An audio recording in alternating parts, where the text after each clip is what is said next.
Good evening, everyone. Welcome to the Wednesday night segment of the Outer Realm.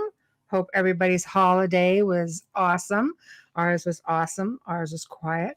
Anyway, we are broadcasting live here on the International Public Radio via United Public Radio Network 105.3 FM from the beautiful city of New Orleans. We are fully sponsored by the amazing people over at Folgers Coffee. We love you muchly. And of course, Dr. Snick, aka Justin Snicker, the sonic surgeon. Yep, award-winning composer. You can tell I've had a few days off of Halloween horror, sci-fi, and dark wave electronic music, available everywhere that you can find basically any music streaming: Amazon, Spotify, iTunes, Bandcamp, etc., etc., etc. Tonight, we do welcome for the very first time on the Outer Realm, Gail Hayssen. I hope I said that properly. Who's going to be touching on mediumship, remote viewing, paranormal, so much more. She sounds really delightful just dealing with her via email communication. You will notice tonight we are on our usual platforms, which is Facebook, Joe Montaldo, UFO Undercover, News on the Flip Side, of course, the Outer Realm with myself and Amelia, Canada's Most Haunted, UFO Paranormal Radio Network, and United Public Radio. We're on Twitch, UFO Paranormal Radio. And as far as the YouTube go, we're on International Public Radio and UFO Paranormal Radio, which, of course, we'll see in the streams and we can definitely address. Hopefully, we're going to have a nice full house tonight. I know it's holiday time and all, but man, we miss everybody. There, the crickets. How's it going? Love the quaff. Oh my gosh! Thank you. Welcome. I'm still cold. I went out for just a quick bit because I had to do my Yes. test, and I'm still cold. It's even though it's unseasonably warm for this part of Canada right now, unseasonably, and the West Coast is taking the beating we usually take at this time of year. Oh, that's not good. No, the West Coast is like -6 to -12, and that's Celsius. And we are in the plus. We're above the zero mark, which is crazy at this time of year. And it's raining. It snowed yesterday, but I woke up this morning and it was gone. I'm like, it feels a lot like the beginning of November, not really close to January here. That's okay. I'm good with this weather. A little bit hit and miss, but the almanac says we're supposed to be actually having sort of topsy-turvy weather like that. Beats a lot of snow and cold. I'll take it. It does. I like the above zero bit. I'm so worried when it comes to this kind of stuff, right? Because of global warming and everything, and it freaks me out because it's like really. And Ontario, Canada is like, there's been so many flood warnings and there's so many things to be concerned about now. But at least they're allowing rain barrels back. I don't know if you remember, there was a time where you weren't allowed to have one. Like, what? Yeah. What? But now they're promoting them to absorb the water in the urban city, but whatever, urban areas. But anyways, I'm just beat from Christmas. What about you? Yeah, it was quiet, just behaved ourselves, stayed put, and it was nice. It was nice and quiet, much needed, because I have to say it's been, for me, I don't know about everyone else, everybody's busy, but I do several shows a week, not just our own, but other people's shows, and I research all the time. I deal with people pretty much every single day, and it's just like, I still keep doing that. That part doesn't go away, except for all the shows. But, the research still happens. And just because I love it. And I don't think it's sort of like becomes almost addictive. And people, when they're having problems, doesn't really matter when. Right. So that's just the way it is. I know. Yeah. I know. So that's okay. But that's, we're going to roll right into 2022, probably much the same. Very quiet here as well. And for the new year as well. It's just that without getting into it too far, it's just Yeah. a little too risky right now. It's too easily spread. So Yeah. to more than anything to protect my daughter. But Mm-hmm. yeah, it is what it is. Mm-hmm. We're not new to this. No. This is this isn't new. No. But hopefully this time next year things will be more resolved and Oh, more in the control, fingers because I crossed. do believe we're at the end of this. Yeah. So. Well, I will take your word for that for sure. For Or we can most ask our people, guests so tomorrow night. no, yeah, exactly. We'll figure it out. Oh yeah, that's gonna be a big old question for that. So, you know, but tonight we have a really interesting guest. Also, I have Yes, just we do. fired her off the link. So, if you want to just slowly Yeah, get into I've that. if Hello, Wes. Best for wishes for Happy New Year. Sorry, same to oh no, you. I Hi, can't see Jamie. Hi, anything. Wayne. Okay, go. Yeah, I don't see anything. No. Oh, No, I see your comments. I don't see anybody else's unless he commented beforehand. I don't know. I can't move. Well, oh, we'll see. okay. I don't know if my I'll put them up screen's on the frozen. screen. Yeah. I Hi, don't know if my Jamie. Hi, yeah. I think my screen's frozen. Ah, Just where the comments are, okay. because I tried to move them and they won't move. Oh, Yeah, it as always with all of our guests, the extensive bios are on our Facebook page. Please come by and give us a like, and you could read more about them, as well as their links to connect to them. Even though they give them out at the end of the show. If you don't have a pen or paper, don't worry about it. You can just go to our Facebook page and you'll find it there. So tonight's guest, I've been so excited to have her on, and I'm so interested in everything that she does. She's worked with shamans. She's worked with miraculous healings, remote viewing, had dreams that solved mysteries, and has been a test subject for scientific research in the field of metaphysics. Presently, she is known in the research community as a telepath, psychic, and remote viewer. So that's she's really exciting and super yeah. gifted. Oh, yeah. As soon as she gets in here, we'll pop her on. Absolutely. No. Absolutely. I'm yeah. No, it's fascinating. I'm always fascinated by people's journeys. We have such an amazing variety. Hey, Zach, man, such an amazing variety of people who come on the show, and we hear so many amazing experiences. Things that they've been through, what brought them to present time and the path that they're all currently experiencing. It's like some of them are wild, and she sounds like she's had a really good time getting there. No kidding. I know there's so much more in her bio, but I Yeah. don't want to give it away because I want her to tell the story. That's why I said, you can get more deeper into it by Oh going on our yeah. Facebook page later, not now. No, oh, absolutely. I just want to make sure it did absolutely go through, and it did. Okay, good. Okay, I can see Joe's been typing Joe's away. having a good time, is he? Yeah. Yeah. Okay. Oh, I'm waiting for That the is too link. funny. Okay, having trouble. I can go to StreamYard if you let me in. Waiting for you, darling. 1 second.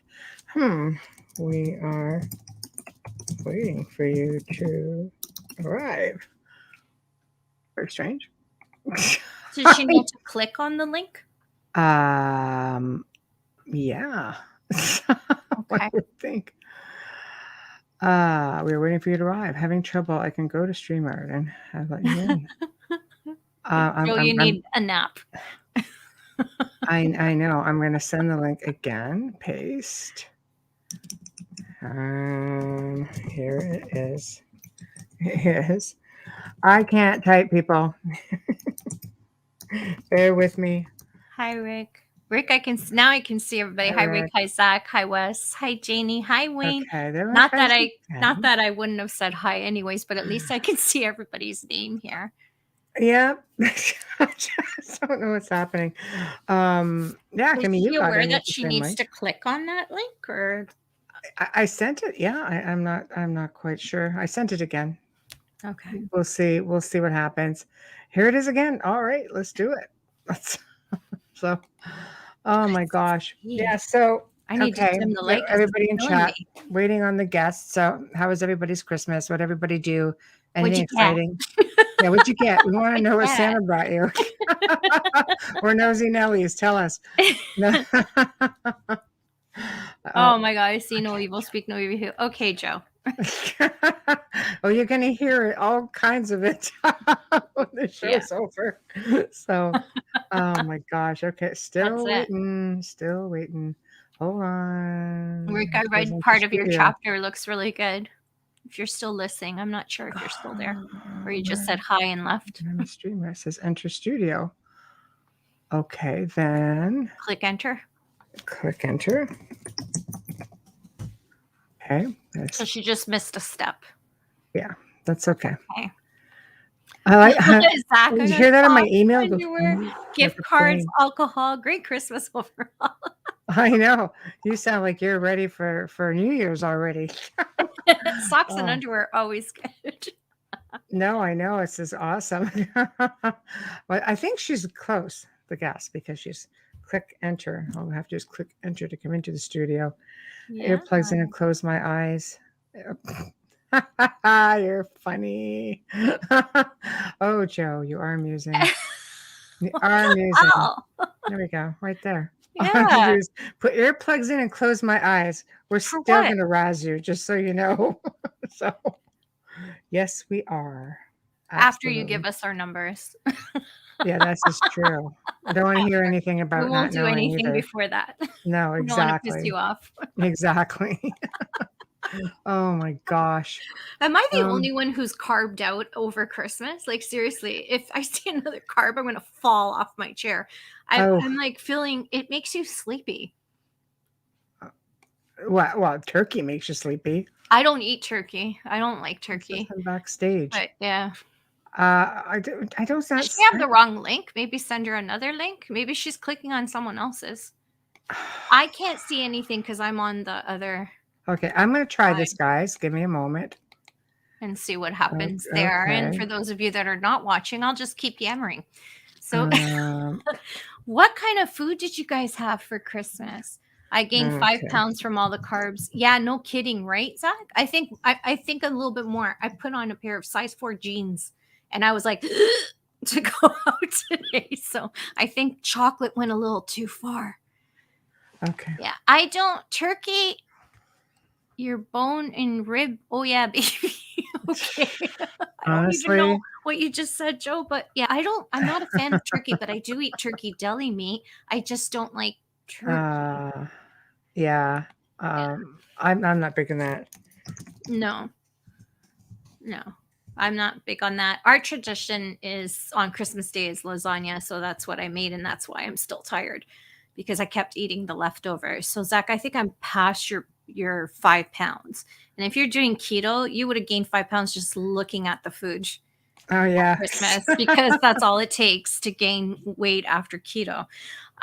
But yeah, so I said I'll do it like everybody does every year, but I work out all year, but I'm giving myself a break and I'm just going to enjoy it. And then I'll worry about it next week.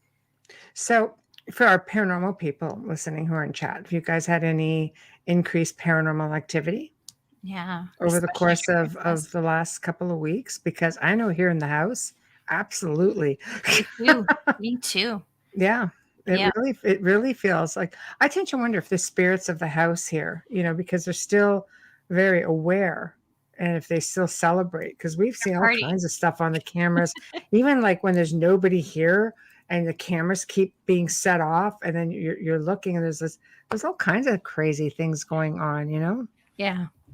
I told you about my dad's silhouette in the television, which I'm never in the living room. I really rarely sit. First of all, I hate the TV that's in there. It's a little too realistic. These new TVs are so crisp that I can count people's pores and I don't want to.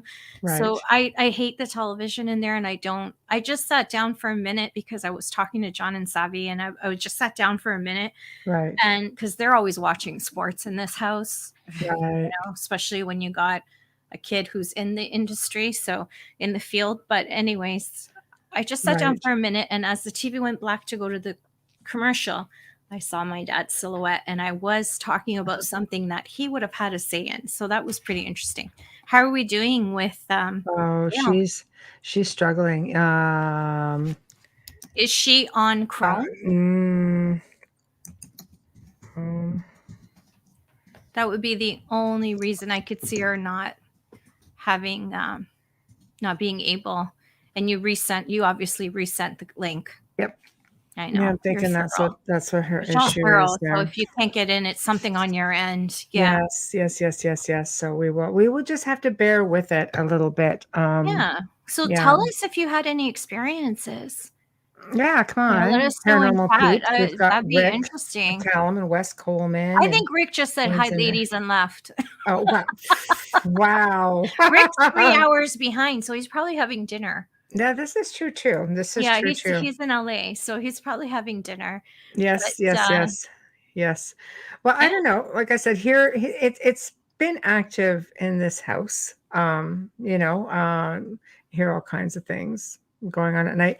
This frequency thing's been happening a lot here Oh, also. I wasn't impressed stepping into that yesterday. I was just like, why did I do that? I know, it's just like really, really high pitched. I'm sorry, I'm having a whole other. Oh, he's here. Okay. Already on my tea. Husband's on his way.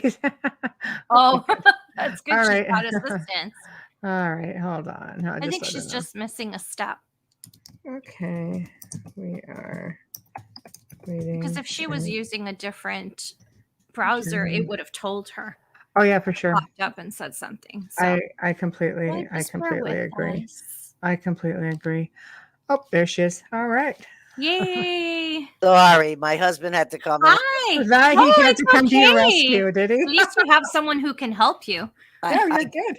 I guess every time I was doing it, I wasn't in the right browser, even though I hit Chrome. Oh, that's what I said to Michelle, psychic to psychic. Yeah. If it was a browser, it would have popped up. Right, and it took me. I kept going to StreamYard, but it was like the last talk that I had been on kept coming up. Yeah. And so you're you're saying Yeah. just wait here. So I've been here since before 6, waiting. Oh my Oh, no. gosh! You have to actually leave the studio because that's happened to me as well. Well, Yeah. now that I have you, I'll let my husband leave, but he's going to have to give me Hi, a. thank you, husband. The ladies say hi. Oh no, he likes Michelle the and camera. Amelia. Aww. Aw, sweet. Okay. All right. Okay, sweet. so sorry. I don't know if this is a pre-record or a live or. Oh no, we're we are live. live. Oh gosh. Okay. Oh yeah, well, you're gonna have millions of people listening to you. Great. So, hello, smoochy lovey, we love You're it. fine. We Okay. love it. Well, so we'll So just how are start you? at the beginning again. And Oh, we also, is shall. everything good with the audio and the sound for you? You sound Well, great. You we look are great. fine. We are I've been fine. waiting for this show since Michelle told me she booked you. Okay, great. Well, I'm readjusting now from how can I get on to being here. There you No, go. that's Good for you. okay. You're So- okay. So where we Okay. like to start, of course, is just for listeners is to we like to get into humble beginnings. What brought you to basically where you are today? Your journey, your story. Was it experiences that brought you into this field? Just we're gonna let you take it. You'll notice we'll let you talk quite a bit. We'll just intervene once in a while. Well, I think I need a more specific question. Oh, do you? Can you recall your first experience? There you So go. everything we're referring to here has to do with the paranormal. Is that?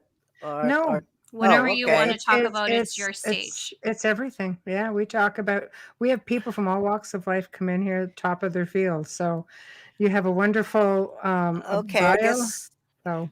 I guess my bio is interesting, but I never feel like I'm on any particular path. Right. I'm not really a researcher, and I'm not a. Right.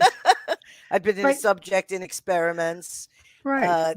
I But live a you work unconventional dreams? sort of life. What's that? Well, you work dreams, you're a remote viewer, you're a telepath. You have all kinds of fun stuff to tell us about. So maybe start there with your experiences there. What made you, were you naturally able to do this, or did you have to train to do this? Just tell us about your journey to here. No, all those things come naturally for me. I haven't really trained to do them.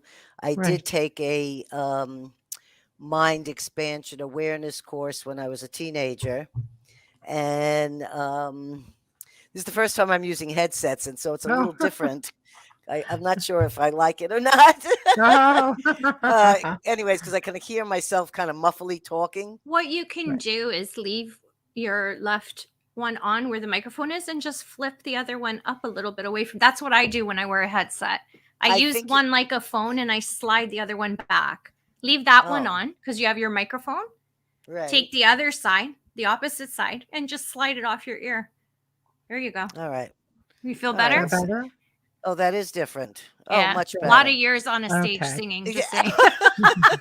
But Right. yeah, I don't know anything 'cause about it you two, but I drives can't you interview crazy. you.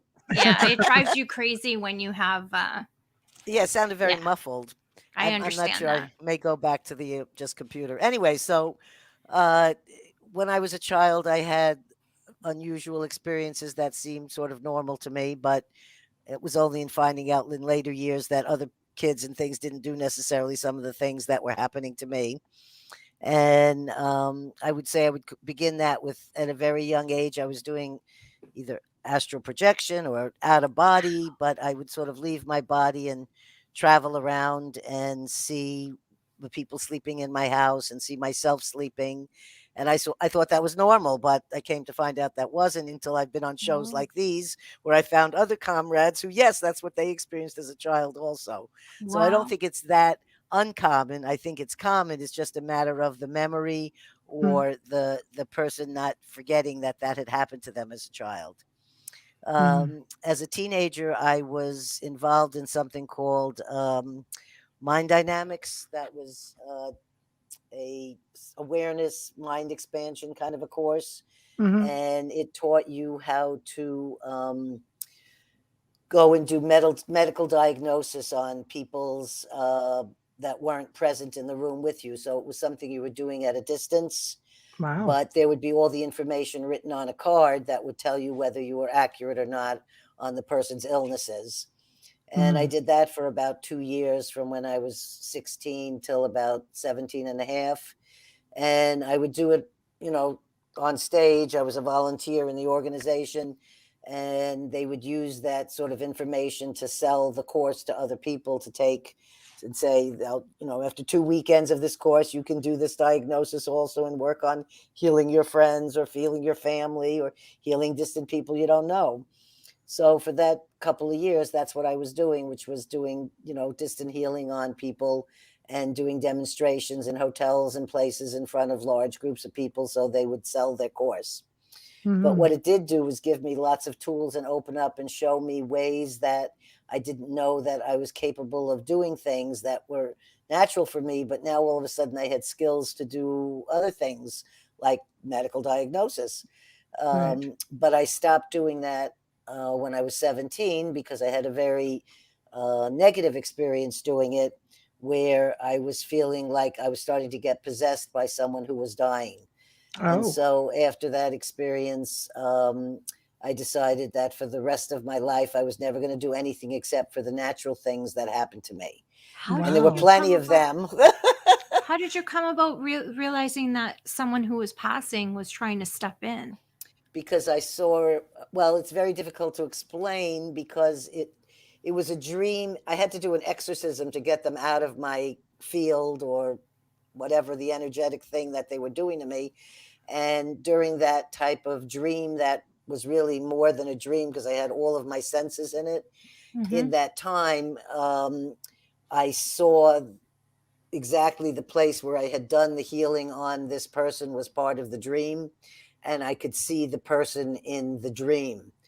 And when I said that they could not do this and that they needed to move on, and everything changed and all the energy left, it's difficult to call that a dream because it was like doing work at the same time. So I Right. don't know exactly what to call that, Right. Yeah. but you Right. know, it was I would say it was a dream-like state, but I wouldn't really call that a dream what happened during it.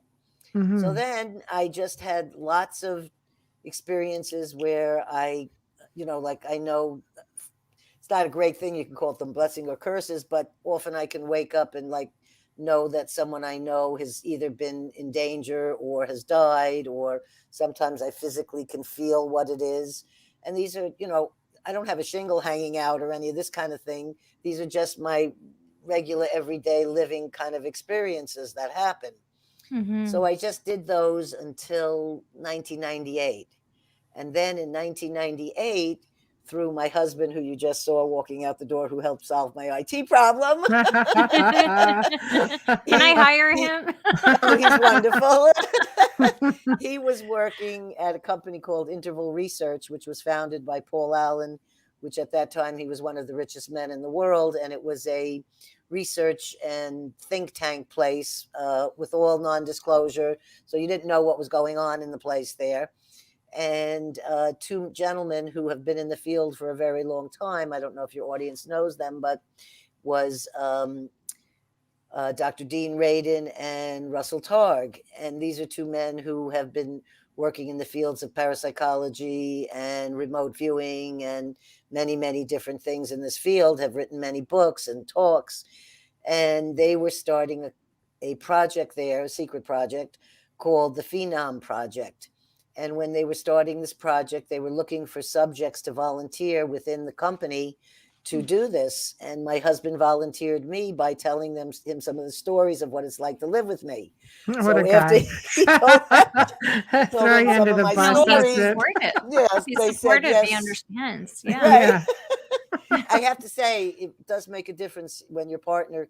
My husband is actually a MIT and Yale alumni, and he has been with the MIT Media Lab from the beginning, and he's a very scientific kind of a guy. So getting involved with me has definitely shown him other possibilities that aren't necessarily scientific, and he's seen enough of them now that he doesn't question and he supports my experiences. That's very cool. Yeah. And it really is cool because it doesn't necessarily have to be that both partners have the same thing, but if one of the partners at least understands what the other one is experiencing and acknowledges it, it makes a very big difference in the relationship and in the feeling of the person that's having those experiences. Yeah, absolutely. So he's Absolutely. been very supportive. He just, in the beginning, he just kept saying, my wife has gnarly powers. Gnarly powers. I love that. I know. I But like when that a when I lot. find his missing keys and he's frantic and I just see them where they are without knowing, that those are the kind of things that are very helpful for him also. And he's Oh also my come to gosh, know yes. that Yeah. when I say all of a sudden out of the blue, call this person right now, he now knows that you do it right then, because that's when the right moment is to strike, whether it's a job thing or something's happened to someone, whatever it is. When I have Right. that feeling, he understands that now, and he has no problem with, okay, I'll call. Nice. So That's Nice. fantastic. Yes. that's Yes. how I ended up.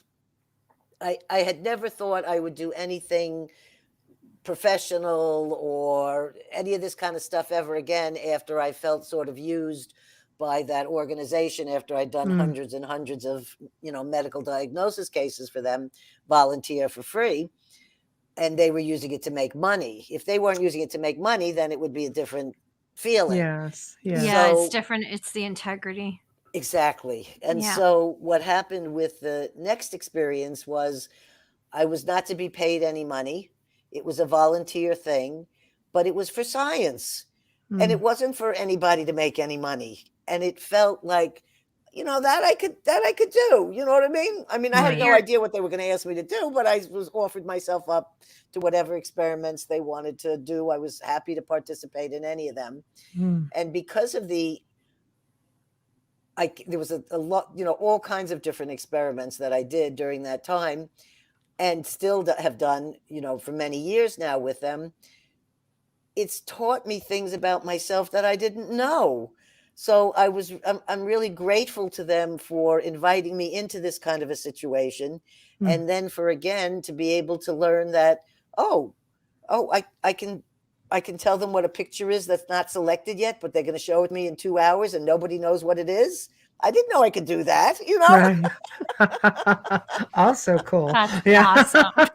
Or I was in another experiment where you're just hooked up to a lot of different electrodes, and they're to do with your sweat, your heart rate, your different bodily physiology glucose things. and blood pressure and Right. So pulse. Yeah. I'm all hooked up to all this different stuff. And in that experiment, it had nothing to do with me clicking a button or saying the answer. In that, they were seeing whether my body could sense danger before danger comes.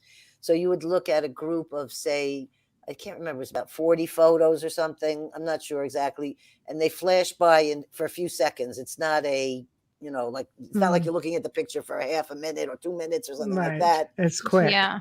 And it's quick, but the machines tell whether your body senses the fear before it's going to come. And they don't know, because it's a random number generator, they don't know when the scary accident victim from a car crash is going to come up. But my body, these are the things they tested me for. My body could sense those things before they come up.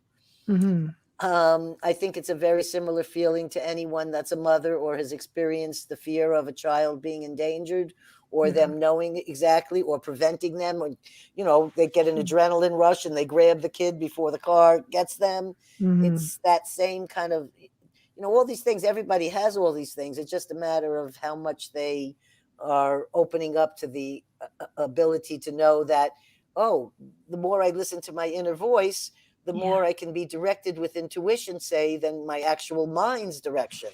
It's all about trusting your feelings, right? Trusting the voice. Yes. And or whichever way you're getting those messages, just trust it. Whether it's pictures or bodily feelings or your stomach, or, like with some people, they may get a feeling in their stomach, in the gut. And in that gut feeling, it's telling them something. But as we get older, sometimes we push those things to the side because we've been told, oh, don't be silly. What do you mean you had a hunch? Oh, no, that's a coincidence. And those kind of things, make it harder for that voice. It kind of quiets the voice a little. And I think that's one of the best things to share with listeners, is that they're all, if you want to use the word psychic or intuitive or whatever this is, everybody has this in them. It's just a matter of, opening up to the possibilities. Right. I agree.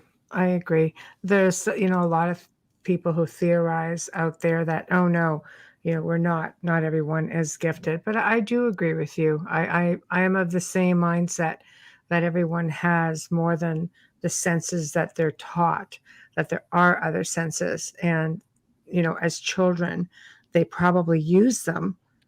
Oh, they did. Yeah, quite readily, right? And then you just tend to lose them. I think life just does that to you, and some people retain them and others do not. Tamara says everyone is wired different, so indicators are different. Absolutely. Great way of saying that, Tamara. Yeah, that's a great way of saying that. It's so true. I always say, the reason why homicide detectives are so amazing is because they trust their intuition. They trust their gut. They trust the clues to lead them. And that's kind of like psychic, where you have the vision and you have some people see photographs, some give voices or whatever, and you trust that direction. And that's what they're doing. They're trusting their gut. That's why some people are just better doctors, or better at nursing, or better at whatever, or even just, working in a restaurant as a server. It's all, I believe everybody uses intuition all day long, and they don't realize how much.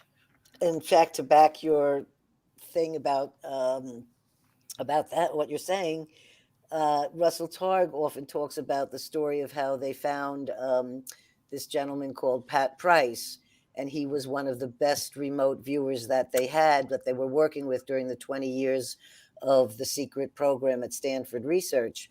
And they said that was how he did his police work, was all intuitive gut, and he was very successful at it.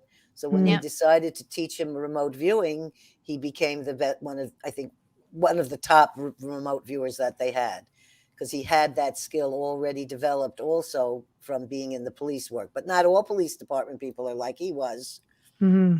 No. No, it's true. You always have those homicide detectives that stand out, and they're not necessarily the ones that have a television show. So anybody listening, I'm just saying, It's not it's Columbo. just yeah, you don't necessarily, it's not necessarily who you think it is on ID, or I'm not even going to mention names because I've worked with them, but Mhm. they're all fantastic, but there's a lot of them that aren't in the limelight. And even bounty hunters, it's not just because a lot of them have spent time in prison. Not all of them have. A lot of them use their gut instinct to understand which direction their purpose going in. So I love that part. I love how the science mixes with the spirit side when it comes to police sciences. I love that so much. Well, I have to say that actually I'm finding that more in the science community, period, because I've been involved with, whether it's somebody speaking at a conference, or if someone I know and have become friends with. But I've been involved with this sort of remote viewing community and people of that type of like mind for 20 years now. And I've noticed that in the conferences and things compared to the conferences I went to 20 years ago, to the ones that I go to now, same conferences, the people are discussing and blending spirituality in with the science. And I didn't see much of that 20 years ago. So I think that that's really happening. And I think that on my podcast, I've had an interview with Dean and with Russell, and we talk about spirituality and meditation and how these things have affected and how long they've been doing this. And who knew that some of these scientists have been meditating since the 60s? So it's not something you think, or until you start having an intimate conversation to find out, oh, that's very interesting. I thought, these But science that didn't was think about big in the scientists. 60s, It wasn't it? was, but not when you're in that field, right? But they may not have been in that field right away. Like that was the 60s where was the age of just everybody was just so willing to try different things and opening up the subconscious Gary. and zenning out. And I'm not at all surprised. Hey, I was at Woodstock, fourth row in the front Exactly. there, 1969. I was 14 years old. No better zenning than Wow. that. I ended up recently in the 50-year anniversary in 2019, I went back there for the first time in 50 years, because I live in California now, but I went back because I was invited for a book release party by Dan Buxton, which was a book called 50 Years of Peace and Music, Wow. Woodstock. And I Nice. ended up being a contributor in the book, and all my photos I took when I was 14 are published in this book now. And I Oh my went out God. How there. did that feel, Gail? Oh my God, I can't tell you how it felt being in Bethel and on a stage talking to, a room full of people about my Woodstock experiences. And I'm sitting there with Amalia Rothschild, who was the photographer for all the years of the Fillmore East. And her and I stayed at the book producer's house, at Karen Greenberg's house. And so I got to meet and get involved with all these different people, and it felt like Woodstock all over again. And now we're all friends, and we all send each other cards, and I've come to stay with them, and they've come to stay with me. And Which that is Woodstock That's great. thing just, beautiful. yeah. And the other exciting thing was, because of that, they had different things that they collect for the museum. They want oral history, photos, written. So I've been asked to do all of them, and I've contributed to all of them so that they're forever in the archives there at the museum. In case I ever have any grandchildren, you never know, they can go and check up their old Granny Gail. But Right? Like, how That's all fascinating is right. a that? You're 14-year-old hippie, yeah. 14 years old and you were part of such an incredible piece Yeah. of history, a first for many generations at that festival. Hey, at the 40-year anniversary, I was supposed to have a few people over to do they were going to jam and play piano. My husband plays keyboards, and someone got sick, so they canceled. And while I was making apple pies for this, I turn on the Woodstock video, because I figure, it's the anniversary, may as well, have it in the background while I'm cooking, right? I had looked for myself in books and the films for years and never found myself. On the 40-year anniversary, there I was on the giant screen a blonde flower child holding a daisy. Oh, I love it. That's just And it was- the oh my- typical look too. was- Yeah, very stereotype, but it's so cool that you got that. it was at the 100th minute, and my husband kind of captured it off the film. But I can't express the emotion and crying that I had in seeing this, because I was looking for a little gray-haired person for some reason, Oh, that's funny. Old soul. Old soul. We'll go with old soul. Yeah. I think that's That fantastic. is so cool. Though. It was one heck of a movement, but right, it was all about love and light and evolution and personal journeys. Freedom. It was a situation that you can't even understand how challenging it was to be with almost 500,000 people squashed like sardines in the mud and the rain, with no bathrooms, no water, no gas, no food. We happen to have had so much that we brought with us that we never wanted for anything, and we shared everything we had with everyone around us. But no event has ever been like that again. No, it's a piece not of even history. Coachella. Yeah, No. and I know they've tried to do that, but it was a Not special the moment. same. There's only one You Woodstock. can't redo something so epic. No. You It can't was- redo it. No, and I think that it had to do with the climate. There was a tremendous amount of psychedelic drugs expanding everyone's minds. Yes. There was a time of the Vietnam War and the Yeah. amount of unity in protesting that. Agreed. When 400,000 kids were singing "I Feel Like I'm Fixing to Die" Rag by Country Joe and the Fish, Yeah. which was, a protest song against the war, there's the feeling of that oneness with Yes. all that much humanity. Yes. It was a very special thing. You And can't recreate that. one last thing about that, because it's such a great memory for me, Please. is that one of those interviewers said to me, "Have you ever tried to find the guys you went with?" And I said, "Well, one of them was my dear friend and became my boyfriend and my first love." And I said, "And he had passed away." And the Aw. other three, I said, I never actually tried to find them, even though we grew up on the same few blocks in Flushing in New York. So I had decided that, okay, he's right. So I typed in the Google searches and, tried to do these things. I didn't come up with any of their information or contact. But oddly enough, I'm in a chat group called Friends of Flushing. One of the guys found me there, sent me a That's text great. exactly in the 2 weeks when I was looking. And after the guy had said, "Can you find him?" See, a positive side to social media. Yes. And it came up and it said, the message said, "Is this Gail? Because if this is Gail Schneider, I've been looking for you for 40 years. Wow. Oh So- my gosh. He Wow. lives upstate in Pennsylvania. And he said, when we got together and got to speak with each other, he said to me, "Do you remember when you came back from California to visit me?" And he said, "I was tripping on acid and you did a tarot reading of me. And he said, you told me that I was going to be a farmer." He said, "I just want you to know I live on a few acres of land and I have chickens and bees and fruit trees and I farm." Oh, I love it. I love that he has bees. I love that. Oh, and he was just the sweetest guy. So because of COVID, we've not been able to see each other, because that was 2019 when we found each other. Yeah. So that was a really positive thing of, that whole way of internet really giving you something back. That's beautiful. What a great story. Thank you so much for sharing That that. is I feel like wonderful. I've got a little, insight to that history.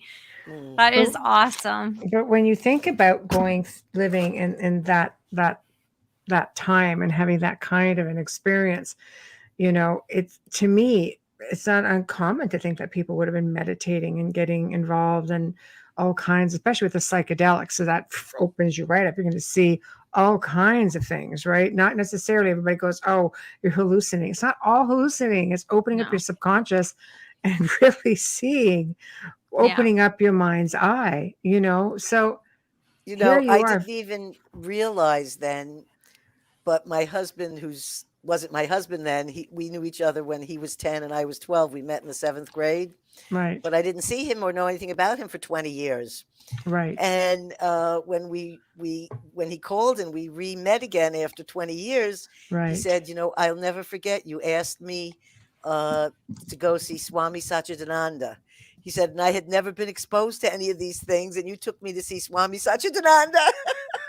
So at 15, I was, and also I had been raised in a vegan commune in the early 60s, and I had been exposed to meditation and yoga and alternative healing and alternative food and all the kind of things that everybody thinks is so cool with the wheatgrass juice and all this other stuff. And I'm like, I did that in 1963.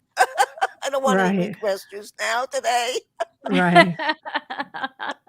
I love it though. I do. I love it. I think it's fantastic. Fuels the It whole sounds like it's movement. been such an amazing journey, So when know. you ask me about I'm somebody who's never planned anything. Right. And I've never made like thought out like this is what I'm going to do. I never wanted to be married, and I had numerous marriage proposals, and I've Right. been married twice now, from my first husband and now and with my second husband. Right. And I never I've never planned what was going to happen, when I was going to have children, how I was going to do any of these things. I've always just taken everything how it comes and just Mm. kind of flowed along with it. And then I look at people who do all this planning and I think, should I be doing that? But I'm 66 and I've never done it yet, so I don't think it's going to change. No, Nah, you throw gotta do caution to what the works wind. for Live you. on the edge. Yeah, you gotta It do what works obviously for you. works. It'll change who you are, I think, if you do that. Mm. It's not my way. In fact, when I was doing remote viewing, I've never been trained as a remote viewer. And Mhm. I was visiting at Hal Puthoff's house, who was one of the founders of the lab that they had with Russell Targ. And Russell was a guest at his house. And so I went along as Russell's friend.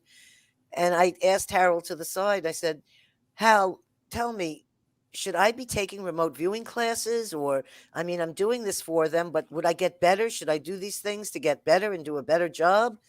And he said, no, when you're doing this naturally, you should just keep that way. You don't Mhm. need to take any classes. You don't need to take any courses. And that's the way it is for me. I'm not saying that's the way it should be for another person, Mhm. but for me, that's my best method, is Right. just to go with what comes at me. I was initiated in 2011 into Mongolian shamanism by a Very Buriat nice. shaman who had came from Mongolia to the United States, and she had stayed with me. And after she stayed with me, she came back, even though she was supposed to leave for Chicago. And she said, I couldn't go to Chicago. I need to initiate you as a shaman. I never in I've been involved with shamans and shamanism for many, many years, but I never ever thought that that's what I wanted to become, or I'm going to take all these things and study to become a shaman. Mhm. Instead, it was something that came to me, and it was really a wonderful thing because it taught me also and gives me, I feel I'm dressed in clothing that protects me if I want to do any kind of blessing or healing work with other people. Mhm. And I've been doing that. I do that just, like randomly a few times a month when somebody calls me up and says somebody died and I don't feel completed, and we do like a Mm. ceremony together, and we have very wonderfully positive results with this. Mhm. But I'm not actually following any particular training for that, Mhm. but I was initiated in a whole 1 week of preparation and then an entire day of shamanic initiation, which put me into an altered state of being for some time during the ceremony. And I believe it felt like getting like a diploma or something.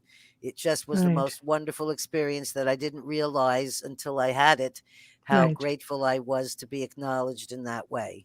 Wow, Yeah, that's because you've been beautiful. acknowledged by different indigenous cultures, according to your bio. Yeah, That's very honorable. Like that's an honor. That's really special. and I was just talking to one of the scientists about it, because it only occurred to me recently, since I've been doing these podcasts and these interviews and I'm thinking about all these things again, Mm. is that I was doing telepathy in all these different cultures. So when I was in the Huichol Indians, who I'm still involved with today, it's almost 30 years my involvement with them, and Wow. I've been involved with the Mongolian people since 2005, I think. Wow. And the Huichols, it's been since the late 80s, 1980s.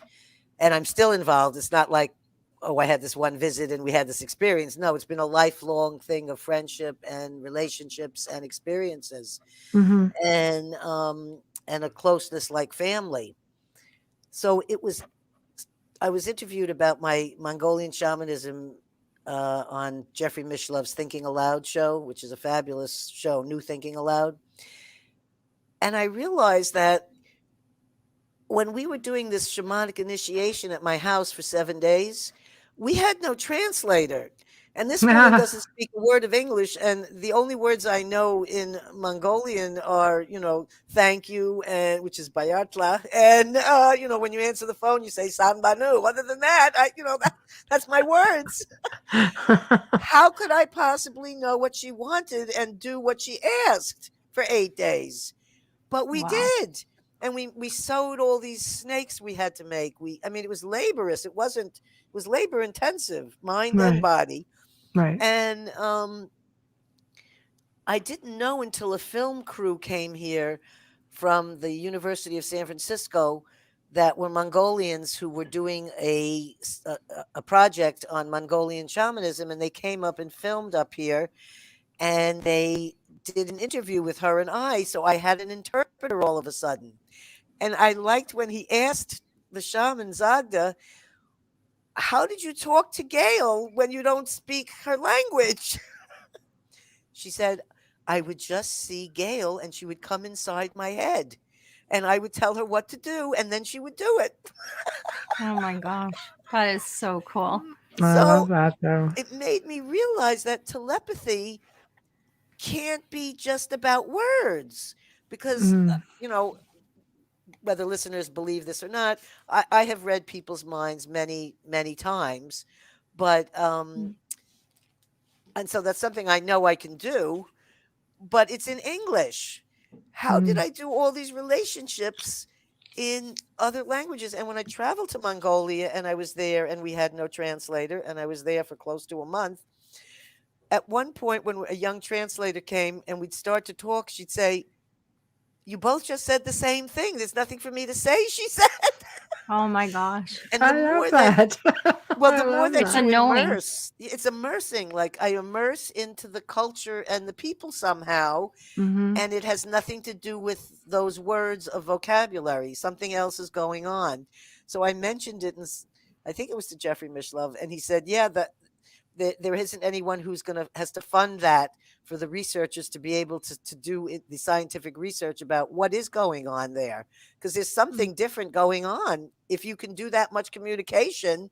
When I was in Japan and I was staying with Japanese families whose students had stayed with us, many years before, they were having it's difficulty in the family.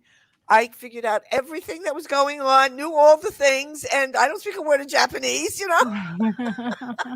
and they were strange, intimate things. So I'm just saying, Dean Radin has a book called Supernormal, which has been translated into, I think, 14 languages or something, or Oh 12 my languages. gosh. And he has a chapter in it on telepathy. And I'm the Gail in that chapter in telepathy, describing the Gansfield experiment. So he describes me in the experiment. Well, that kind of telepathy is a very different thing where I'm relating to a picture or everything is in English. Right. You're reading these things, you're picking these things up. But what is it when you're doing it in this other form? So, anyways, I'm Mm. just leaving that out as a big question to anyone. I don't know what the answer is, except I don't know how that actually occurs, but I know that Mhm. it occurs. Telepathy That's is something that is just so unbelievably Well, until crazy and so cool at the same time. it's been a very important tool for me. Yeah. I don't even think of it in that way because it's helped me when I began with the Huichol Indians in the mountains of Mexico. It was the 80s.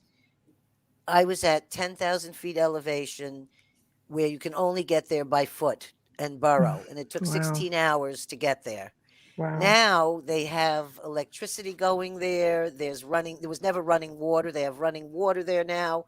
There's a road that can take you up there and you can get up there, not have to walk the whole way. Well, so that I always seem to get to see these things before they change. So it was like I got to see the end of that era before all this technology came into their lives. Well, my friend Julio, that's not his Huichol name, that's his Spanish given name. Julio doesn't read or write. And I'm living here in Sebastopol in a house with everything technology you could want. He's up there in the mountains, but we communicate through dreams and telepathy Oh. where he will know. We've both had the moment where we know each other something bad happened and we had to call. So he is someone that I would use telepathy with all the time because there was no other way to get a message there. You couldn't just send a letter. You couldn't make a call. There's That's no other true. way. So he would get the feeling, or I would get the feeling, and he would go down from the mountain to the switchboard where they could make the phone calls, and he would make the phone call, and we would have the connection, and we would then verify what had just happened, and yes, he needs to come, or I need to go there, or whatever the information was. So Right. Wow. I would call that the very important use of Mhm. telepathy. And I Mhm. also believe in these other cultures before there was, in the old days or whatever. I Mhm. think a lot of people use telepathy a lot more than also amongst themselves. Do you think that, in the new age of cell phones and cell phone towers, and do you think people who potentially have that ability are somewhat being like jammed up because of all the satellites and I mean literally everything messing with the I'll tell frequencies? you, I don't know, but I feel like it could do that because Yes. there are times like how it feels like in my house energetically when the power goes out completely and there's Mm. that still quietness. Mhm. It just feels like that's really, even though we're all I'm hooked to my cell phone like anybody else. I don't want you to Sure. think I'm Yeah. not, Yeah. but I do think that the uh, ways of not having so much frequencies and things all coming at you, I Mhm. think that definitely affects you. And it really depends on how sensitive a being you are, how much it affects you. Some people get affected very deeply by certain things. They can't Mhm. be in, certain areas or Mhm. things like this. Myself, I find being in large crowds of people or being in big cities. I mean, I grew up in New Yeah. York City. It Mm. doesn't Right. get a lot bigger than that, No, I know. I grew up exactly. in Toronto, so I understand. And I've been to New York City. And when I was visiting and I stayed just off of Times Square, I was right there. It was the worst 5 days of my life. It really was. I loved the city, but I loved leaving Manhattan. I didn't, when I walked up to Fifth Avenue, I could breathe. And it wasn't because Tiffany's. It was because the people just thinned out. But in Times Square, if people don't understand the concept of that kind of size and It's a city, lot of that energy, energy is really, but that, and frequencies, then the vibrations. lights, the talk, the tourists, my head was like this. And that's where I said, like, whenever we left, you know where I was happiest? The Bronx and Brooklyn. When we were checking those places out, I was like, I can breathe. This is Well, good. Did you the feel neighbor, like that growing up well, there? the neighborhood I grew up in was Queens in Flushing, Yes. Queens is and beautiful. it was a very beautiful area. Mm-hmm. I don't recognize it now because there aren't even any signs in English anymore. It has been taken over by the Asian population, Oh, which really? is I didn't notice really that. interesting. And the Yeah. homes like the home my father sold, he could have gotten a lot more money now. I know, but that's always the way, right? Always the way. And Coney Island, I mean, come on. Like My great that was aunt, that's where beautiful. she lived, and that's where we visited on a regular Coney Island? basis in You Coney can't go Island. there and not have a burger or a hot dog. I mean, my Oh, God, she lived right that down the felt. street from the boardwalk. How did you feel when you were there? See, the boardwalk for Well, me was so amazing. It I was left so New so like York. refreshing.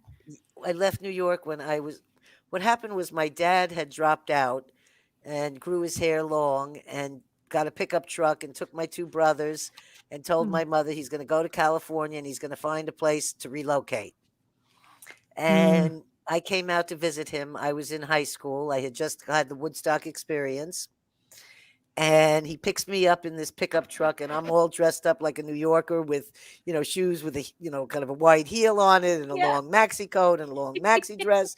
And I'm going into the woods here, and I'm stepping on my first banana slug in the shower, and I'm finding gross bugs and things I'd never seen before.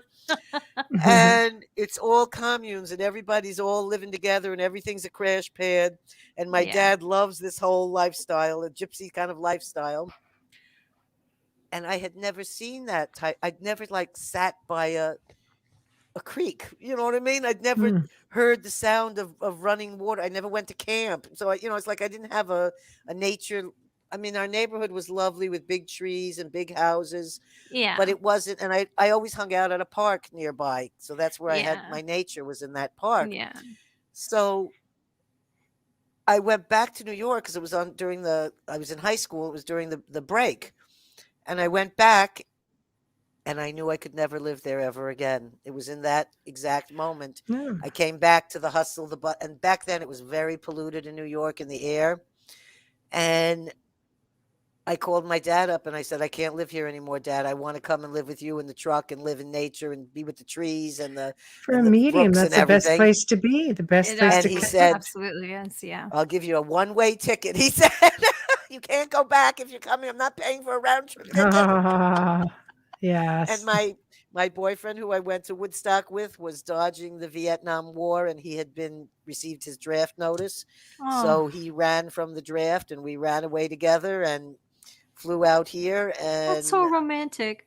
It was, it was paid to be psychic then also, because I would have dreams, and in the dreams there would be men standing, knocking on my door, and I'd open it up and they'd be in suits with hats on, and I knew they were the FBI. Ooh. And when I would have that dream, I'd get a phone call the next day from my grandma Schneider, and she would say, she spoke Yiddish, so her English was, broken English. She said, the ABC was here asking questions, So I love that accent. The ABC. That's just precious. So, that's, so I'm just saying, these things that we're talking about that some people call gifts or talents or whatever, for me, they're ways of living. They're things that have been part of my life or my makeup. Or, natural. Just who you are. And I'm not I don't consider myself exactly a character, because you're a character. Oddly enough, I love you though. We love you though. We're just saying it's a compliment. It's just that I have all those kind of, I don't know which you would call those airy sort of things or whatever they are. Right. And then at the same time, I'm a ridiculously responsible person who has managed, real estate, monies, people, all sorts of things. So I have the ability to be incredibly organized and do all these things in the world. Yeah, you're not flaky. I started I started my first business when I was 18. I became a buyer in the produce markets in San Francisco, and I opened up a health food produce store. I hadn't even gone to high school. I'd left, when I went to be with my dad in the pickup truck. Right. All of a sudden, I'm in the produce business, and I decided that's what I'm going to do. All of a sudden, somebody said to me, I heard you're opening a produce stand. I said, you did? I never said that. I said, but it's not a bad idea. All right, I'll do it. And that's what I did. And a lot of beautiful things came out of that. Children and weddings and people. It was a place where people would come and meet other people, and we'd have music on giant reel-to-reels playing. So 6, 7 straight hours of rock and roll music, and you could come in there and just have a wonderful time shopping. That was a different San Francisco. Well, this was here where we lived. That was, I brought the food. No, you'd have to go to San Francisco to buy everything. Yeah. I was up here in the country in an area called Sonoma County, and this was toward in an area called Guerneville. Right. So this kitchen, it's now a commercial kitchen. I turned it into a commercial kitchen, but when it was a produce stand, I brought products in that from San Francisco that wasn't up here, bagels and different foods and things that you had to go to the city to get. Yeah. So I had a wonderful reputation. I had a wonderful experience doing it, and I worked 7 days a week. And I was young and had plenty of energy to do that then. Yeah, you loved it. Have you ever looked back at past lives to see if anything connects to who you are now? Well, I've been regressed. When I told you about that time when I was working for Werner Erhardt at this Mind Dynamics, this is just before he started EST, he Mhm. decided at the St. Francis Hotel in front of 400 people to put me on stage and regress me. Wow. I had never been regressed. I did not know anything about it, Oh my but God. I can tell you that it's definitely a true thing because my dad was sitting in the audience when he was doing this, and I was saying things that only my dad knew the answer to, not me. And I didn't know why. It's what 1957. Why is going on? And so I would, as he kept saying, and now you're at this age, and now you're younger, and I was spewing out things that happened that my dad could not. That was a secret that my dad couldn't believe I was saying. Oh wow. And then he regressed me back to what I believe was another lifetime, Mm. and I think it might have been Ireland. Actually, was the place. But in the middle of doing this, he all of a sudden said, "Oh, time is up. We have to stop now." And I just remember being on some cliff in these very like burlappy kind of grayish clothing or something. Yeah. And I think like I might, and it was steep cliffs by an ocean. And many years later, when I saw some photos of Ireland, I said, "Oh my God, that looks like the place he regressed me to." So that's the only reason. It's not that I've had an affinity for Ireland. It Right. just looked like what I experienced when he did that. And it left me sort of hanging to a point where I did a therapy session with someone to finish it because I'd felt like he just, he didn't know what he was doing. He was just, "Oh, yeah, we're going to regress. You know what I mean?" It's not like he was a professional at this. Right. And Oh when wow. the therapist regressed me back there, we sort of finished out the rest of the experience. And I think that it was possibly a place I had died or passed on or something ended or something happened there at that Mm. image. But you know, in doing all these things and speaking with all these people and hearing all these different things about consciousness, I'm not sure what happens except that the body's dead. This piece of flesh, that's definitely done. You know what I Mm. mean? Yeah. But the spirit or the essence or the consciousness or something I know lives on because I've communicated to it. Mhm. But I'm just not sure about the whole reincarnation thing, exactly how it works, or the past lives, how it works. Like you just jump in a body all of a sudden. I don't really know that Mm. what the actual With the schematics of the of the yeah, process goes. Right. exactly. And I Right. don't um even when watching my father dying, it was like you could see him reaching up and that some people were reaching down to him. Mm-hmm. And I was with my mother and my brother at the time at home when he was dying. And even my brother, who's not into spirituality or any of this whatsoever, we all saw the same thing. We all saw the hands reaching down and him like connecting somehow to this, like he was going up to the spirits of his ancestors or family. Mm-hmm. Mhm. Whether we all imagine that, whether this really is true or not, I can't tell you 100% on these kind of things, except that I know something is living on. There Mm-hmm. is something there, whether it's an invisible energy, whether it's, uh, you know, the Akashic records, or I don't know. It's I something for just sure. know that I've touched into this when I've touched into the spirits of dead people. Mm-hmm. Mhm. Have you ever had, and I'm only going to ask this question because a lot of people who have um, are have they have experiences where they come back very intuitive. They can remote view. They are telepathic, and that's being an abductee or contactee with extraterrestrials. Now, it's only September is when I started my podcast show, A Small, Medium, at Large. Right. I like I that. like And that. I wrote That's a book awesome. that I'm working on. It's with a publisher now. I don't know if he's going to accept it or not, but I'm hoping to be on a show soon and saying, yes, I'm finally publishing Yeah. this. I'd buy that Um, book. and well, if I don't, I'll do self if I don't end up with this last publisher. But anyhow, um, what was I answering the question of? I got sidetracked. Abductions, experiences. So I had not heard about that until September, when I started being on all these different shows. Right. So I started listening to other people's podcasts. I'd never even, all of a sudden I'm doing a podcast. I never even listened to a podcast. Now I'm listening to all these podcasts and this whole new world's opened up. So I myself had a bizarre experience like that once in my 20s, and I had never talked about it until these shows, because it seems like people have insights into it, and I was wanted to hear about what they said. So I found it very nice that I was finding insight into something that's scared the shit out of me. Right.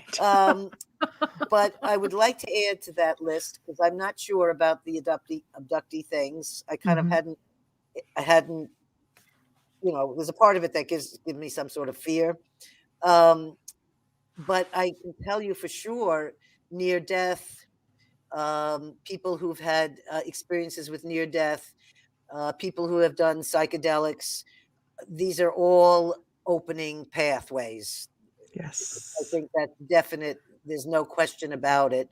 Even if they may not notice it that minute or that, if they start to look back, they may start to see a change that did happen in their life. And it just depends how aware and awake they were in experiencing the near-death experience also. Yeah, but I can hear about the abductees, and I all of a sudden the other day I said, maybe I should ask for one of these downloads. Well, they're quite interesting. They scare the crap out of me. What's that? Downloads, the whole alien thing scares the crap out of me. Downloads are interesting. Have you had that happen? Have you experienced that, either of you? Yes. Yeah, many times. So Michelle has, but Amelia hasn't. Amelia's just in denial. Amelia's got enough on her plate, speaking to dead people. I'm always saying, yes, you have. Stop it. No. But whatever, don't listen to me. What do I know? It only happens to me all the time. I don't permit it. I'm just like, hell to the no. It's not happening. I know. It's true. No. It's true. It's bad enough I talk to dead people. And people who are in ufology say to me, well, we don't exactly believe in that. I'm like, really? Are you serious now? It's funny because anybody who's in the paranormal will eventually move over to ufology. I know myself, I've done so many, worked with so many people who have had, horrific experiences, and you go in there and there's also an extraterrestrial connection. So you start wondering, how much of it is one and the same. So eventually we all move over, and I think having experiences as a child and completely not thinking about it all the way into adulthood. Because I had a son who at the time was just terrified of aliens, like Grays. And I'm like, why? Not even thinking about me, watching too much television. But then as he got older, he started recounting experiences. I was mortified. This kid at 5 years old was going around battening down the hatches and making sure windows were locked on the upper level, which would have been quite a feat to get up onto the second floor where the rooms were, and making sure doors were locked. And I'm just like, wow, but in his mind, that helps. I didn't have the heart to say, well, actually, they don't need to do that. They can just slide right through the wall, But then into adulthood, it starts, only recently really started coming back. Well, my first exposure to a UFO was when we lived in the vegan commune. Right. We'd have speakers that would come from all over the world to talk about health and spiritual things. And we had a Hindu monk who lived with us. And wow. So I used to see yoga every day going on. We had a guest who my mother and father ended up liking this couple very much. So my mother stayed in contact with them until they passed on. But we went to their house to visit, and he took out and showed me, and I remember this, I was only 7. He shows me a photograph of the ship he had gone off in, and told me the whole story about how, it's his abduction, and he went out in his yard and he went off with them, and he speaks to them all the time and all this. Wow. So that was actually planted in my brain in 1963. And I was shown photos. And maybe you had an experience there. I don't know. I don't think so. But in my 20s was when I had this one particular experience, and it was a sexual experience, and it was with these. Well, now that I've seen all these things, there's people that talk about, oh yeah, that's the Greys, and they. So, but then I didn't, I don't watch science fiction, Right. and I don't know where those images came from. But then when you see them in some of these, shows or things, because now my son and my husband, they love the science fiction stuff, but I didn't go for that. And back then we didn't have that much television reception here anyway. But I saw some different spots in films, and I'd seen this one other thing where it seemed like the place I'd been taken to when I felt that I'd been taken from my bedroom here, though my body was still here. It felt that I was taken away, and I was taken to this place, and I felt like I was examined and probed and done sexual things to. And then I was put in sort of like what a honeycomb looks like, all those Yes. little, and then I was like put into something like that. And the whole thing terrified me. And I didn't know when I came back or woke up whether that was, because it didn't feel like a dream. And I know my dreams. And this was so real that, as I said to you, it scared me so that I said, I never want to think about alien type things or any of this ever again, because if I do, then something may happen like this. And that was what I did. And I never discussed it with anyone until I started this craziness in September with all these paranormal shows that I'm on. Everybody's got aliens in the background, Oh, yeah. Right? Yes. Well, our show right now. Varies around all kinds of different subject matter, not just like paranormal. We actually do very little of it, considering that I've been in the field for like almost 19 years. But extraterrestrial seems to come up in many different fields. It's not just necessarily paranormal or ufology or it's like ancient history comes in. Somebody comes in and starts talking, and bam, we're back onto aliens. And it's like, it's like, near-death experience, bam, we're back on aliens. I'm like, is there anything they're not involved in? This little bubble-headed dudes. Like, honestly, it seems to be in a lot. Astral projection. It's aliens. Also in mainstream media now, which has been a long time that's been not spoken about. Yes. And I have met when I was at that trip in Austin, Texas, meeting with Hal Puthoff, there was a woman I was driving in our car who was I can't remember what her name is, but she had gone to see the man who was dying, who had been at, I don't know if it was Area 51 or which particular thing it was, but she went to interview him in Europe before he died to get any more information from him. And I sort of have chose to like cut that, like say, oh no, that's not real. It doesn't exist. But now that I've listened to these shows and heard these different responses about, oh yeah, many people have experienced a sexual thing or this kind of thing, or being, now I'm starting to feel like, oh, maybe I should be checking into this, or I should find out what's really going on with this, or, I can't put it into the, oh no, this is crazy anymore. It has to be that there's something going on. And if there wasn't internet and people being able to share their stories, you can't find the commonality that other people are having. You wouldn't be able to know about this, because this is not something you're going to hear in mainstream media. This kind of abduction. It's always a learning experience. The people who are telling those stories are highly credible, tons of integrity. You're talking about former CIA operatives and government officials and military, and your pilots. I give the most cases. We've come across this constantly in, on our show, and it's just, I believe in it 1,000%. I would never say that it doesn't exist. I believe it happens. I know Michelle's experiences, other people that I know that have had experiences, but I don't believe I've ever. And if I have, I don't recall it. That's all I'm saying. Well, I have to say, really does scare the crap out of me. There's no lies. Oh no, Tamara said just look up. Yeah, no. Yeah. My husband, who passed through earlier, and saved my day here. Yes. He can't wait, for Mr. Science. Oh, He's like, wow. oh no, he said, when they come, I'm jumping on the ship. I said, well, I'm not going with you. He's going to be the I'm guy out saying, in the yard with the Gail, you come flashlight to my going, come house. on, I'm right You here. come to my house, Gail. I'll cook for you. Don't worry about it. You just stay found here. a woman to go with him, somebody Well- who interviewed me, Carol Channing, I think her name is, in England. Right. And Yeah. she's very big on the UFO thing and has all these paintings of, aliens, or I'm not sure. I don't think that's the right word anymore, Mm. in her house. And when she was interviewing me, I had said to her, I said, well, my husband, she said, I'll go. I said, I'm going. I said, well, you two can go together. That's right. Yeah. I'll go to Send a Amelia's postcard. house and it'll all be fun. You come here. I'll take care of you. Don't worry about it. We'll shield together. But this is something that I think hinders people is fear, and media has a lot to do with that. I think, part of the theory is that they are trying to take fear away, and they are trying to communicate and reach out to individual people, and have been for centuries, for thousands of years, tens of thousands of years. Some people believe they were here long before us.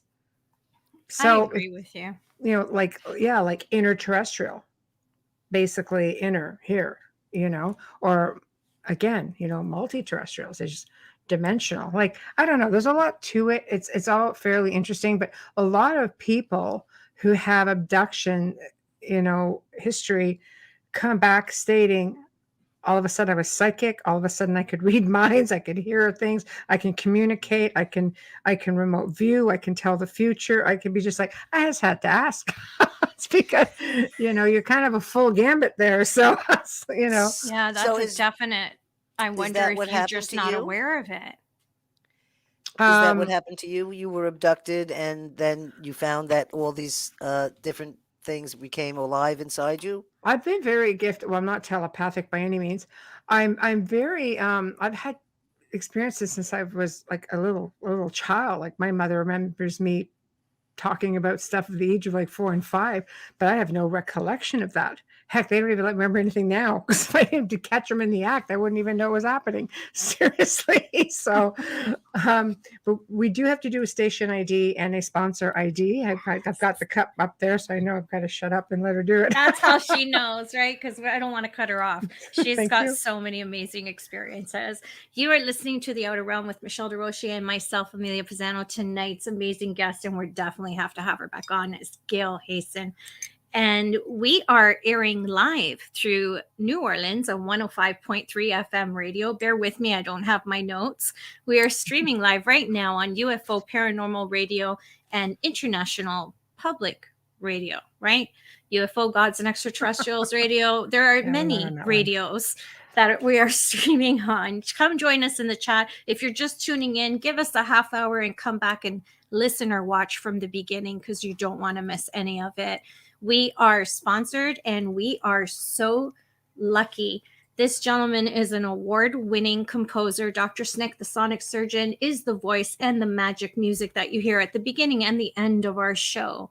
Justin Snicker, you can find him on Facebook and Instagram, as well as purchasing his music on Bandcamp or on Amazon. And even if you go to social media, you'll find the links.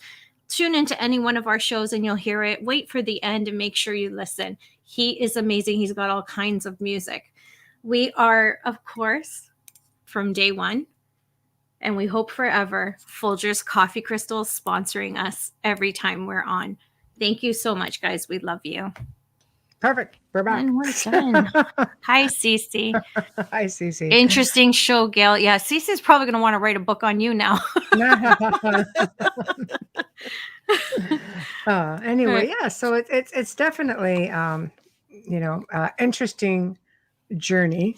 So from this point on, you're a scientific guinea pig. Is this something that you plan on doing more of, or? Well, I never felt like a guinea pig. I just felt like I was getting the opportunity to learn more things about myself and what I was capable of doing.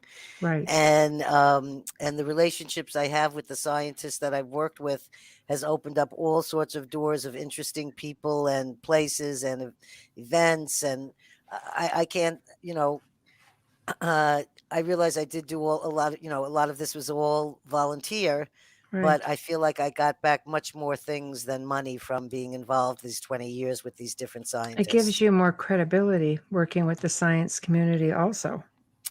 It Mhm. does. I get, well, when people read the bio, they get impressed, you know? Yeah, the bio It is helps, but impressive. You're impressive, Gail. Like yeah. you're so humble and, really salt of the earth. And I love that about you, because most Uh, people who have just a third of what you are not like that at all, you know? um, I feel like uh, when I was a little girl and my dad would tell me that I had special gifts, he would always say to me, "But you have to remember, you never ever use any of this for money." It's And true. so that was Yeah. planted in It's my true. head at a very young age. And Mhm. so I've never, when I do a shamanic blessing or healing for somebody, I don't charge any money for that. Yeah. No, it's true. And It I makes it give that of much more myself, powerful. what it's more like not giving of myself. It's more like being a vessel and kind of stepping out of the way and letting the different things come through me in those, kind of experiences. Mhm. And in the working with the different scientists, I feel kind of honored because I have papers that are published with them. So my name is on these papers. And, Mhm. I wasn't an academic person. I told you I didn't go to high school. I Right. received a honorary PhD in 2014 Very from nice. the Institute of Science in Mongolia. Very And nice. so I found that my validations and things have come from the oddest places And life and experiences. life experiences. And Yeah. um, I had a lot of trauma as a child growing up. I've experienced a lot of trauma, Mhm. and I've only grown in a positive way from the different experiences, and Mm. only learned more about compassion and caring for other people's pains because of experiencing them yourself. I Mhm. agree. And And you had supportive parents, it seems. Like a lot of parents don't want, no, they were crazy. okay, crazy is okay But if they're Crazy is supportive. good. No, because some parents, you have a gifted child. I was fortunate that, my mother was also gifted and had an understanding, but my dad would just pretend that it wasn't a thing. But it sounds like you had a pretty decent support system. You weren't discouraged. No, my grandmother was like that. And my Right. father used to say that she's a very spiritual woman, a very spiritual woman. She always spoke to the dead.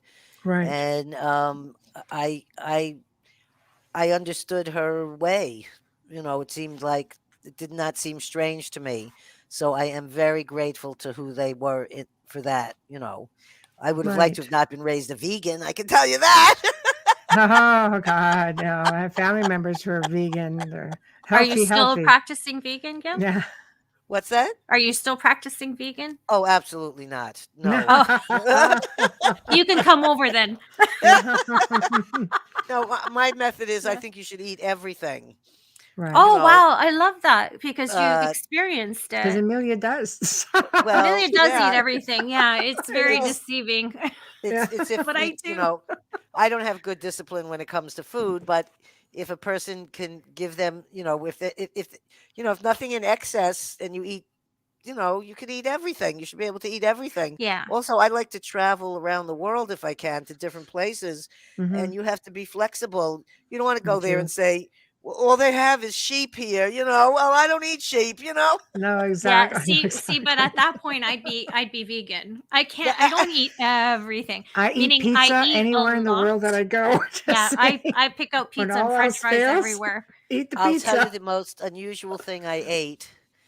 I was served fried bees in Japan, which I Oh. did eat, but Really? I did eat the lizards. We roasted lizards, Ooh. and it was Joel in a would love you. very, very expensive, high class businessman's ryokan. So these are Yes. like exotic specialties. These are not. It's not street Right. food. No. And Right. but the most unusual one I had, which I didn't know that that's what I was eating, and had I known, I probably wouldn't have eaten it. It was the dried blood of the deer that was caught in the Huichol community by sacredly. not just killing the animal. It's done Yeah. in a sacred way. Right. And that is what they use as their cure for certain ailments. And Right. I found out that I had cancer when I was up there. And Mm. a shaman I had been told back here that I had cancer. I was in my 30s, but it was only up there that I really believe, because we were raised with no doctors or dentists either in the vegan life. And so I didn't really believe I had cancer. I figured, oh, that's some fake test or whatever. It was Mhm. Right. cervical cancer. And when I had a shaman do a healing on me, he stopped right there in my body in my crotch and said, "You've got something here. It has to come out. It's big. It's hard. It needs to go." And Oh so wow. at that moment, that was when I realized I really did have cervical cancer. I was crying at the top of the mountain there. And my friend's father, who was in his late 90s then, saw that I was crying and he said, "I want to prepare this for you." He didn't speak, um, he spoke Huichol and their Spanish, and my Spanish is más o menos. That's why I didn't know I was eating blood. And it's powdered with a mortar and pestle, and it was Yes. given to me with a tortilla, so that you take the tortilla and scoop up the dried up powdery stuff. So I thought I was eating like deer jerky or something. I didn't know what I was eating. I just took it, Right. Yeah. Right. and it healed me in the sense that I was so depressed to know that I had cancer and was I going to die and what was going to happen to me. All of that fear and all of the feelings of my body like being failing me or something all left, and I felt like Superwoman for 4 days, like I had Wow. taken the best vitamin something or other you could ever possibly have. Mm. And Mhm. whether this healing occurred or not, I had to say that the doctor who performed the surgery on me, because I wouldn't take surgery right away, and they told me it was going to spread everywhere in my body and I needed surgery right away. I said, "I'll give it a year." I said, "In a year, I'll come back and take another test and we'll see." And during that year, I did all this different spiritual healing and retreats and meditations. And I was eating all very healthy foods that put oxygen into your body and stuff. And I said, well, if they look and it's still there and it's big, then I'll do the surgery. So it was still there. It had grown bigger. And when he did the surgery and I was coming out, he said to me, and this was the doctor, "I don't know what you did with your Indians. I don't know what you were doing out there," he said, "but you did something." He said, "Because instead of the cancer spreading to your other organs," he said, "it encapsulated itself with a skin and it just formed a skin around the entire tumor." He said, and he took out Wow. the tumor. And that was more than 30 years ago. And I've never had the cancer ever return. Wow, So that's phenomenal. that's just my little, I think we're probably coming to a close. No, we were Well, good for a bit still. Wow. Were you hoping? No. So non-conventional treatment. Yeah, Yeah. yeah, so you that's had to do all of them, you know, Absolutely. And it's mm, and the spiritual and the intent, right? And the right. belief. And there is something where I needed the mechanics of someone cutting this out. And by the way, they cut out half of my cervix, and I was 33 at the time. mhm, At 35, I gave birth to my second child at home in bed to wow, what the midwife called a clinically perfect birth. And the only thing that perfect. was used was olive oil. And then I Mhm. gave birth again with half a cervix at 41 in an underwater birth where my daughter was born in my bathtub and floated out. And Mhm. neither Wow. time did I have to have stitches, or there was no medical interference. I had a doctor at that one. Nobody Mhm, wanted to deliver me because I was a high risk birth from when I'd Well, given they were birth my afraid of first you time. dropping a yeah, baby during pregnancy. Never, Yeah. nothing. So Excellent. I'm just saying that's a good like after report. that's a really Absolutely. good It gives hope to people who might not have it right now. Yeah. yeah, Yeah. That's So no, it's amazing. true. It's that really true. ended that story. No, I think that's phenomenal. It sounds like you've Mhm. you've had a wonderful life. Your journey has just been full of interesting, um, experiences. But where do you go from that? I mean, it's kind of a hard act to follow. Woodstock's a hard act to follow, but Yeah. everything else you've been through, um, how does it get any better? What do you have planned for yourself Well, now? I With a think book, that right? I'm hoping to get if my book isn't accepted by this publisher it's at right now, who is reviewing it, then I'm just going to go self-publish because Right. I hope I- so. I'm on all these different shows, and I originally started this whole podcast thing with the LIT media because I thought I was going to use this to promote my book.